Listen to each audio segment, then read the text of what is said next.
Tapos mga viewers, mga amigas. So ngayon ay i-congratulate natin yung mga Lakers fans. Isa na ako doon. Congratulations sa atin. Nanalo naman yung Lakers team natin. So sila yung kauna-unahang in-season tournament champion. So history na naman yung nagawa nila. Pati kay Lolo Bron. Siya yung first ever in-season tournament MVP. So yan. Siya kasing bumuhat no, nung nag-start yung in-season tournament. Siya yung nagbuhat ng kanilang team. No? Halos 30 points sa every game. Within the whole tournament, walang talo yung Lakers, no? 7-0 yung standing nila.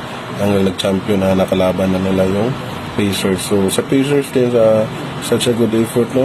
Magaling din sila, no? Kahit mga halos rookie, no? Nahirapan yung Lakers. Lumalamang ang Lakers ng 11 points. Bully naman nila maging 4 points na lang, 2 points. So kinulang lang talaga sila sa huli kasi natambakan sila nung huli na ng fourth quarter. Pero congratulations pa rin sa kanila kasi yung sa mga champion pala, makakatanggap sila ng $500,000 every player, pati yung coaching staff. So $500,000 yung matatanggap, tapos yung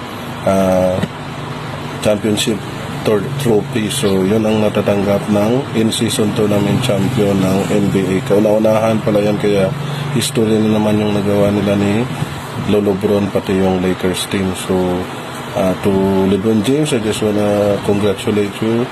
You are the in-season MVP. I hope you can send me a Christmas gift and I will gladly receive it.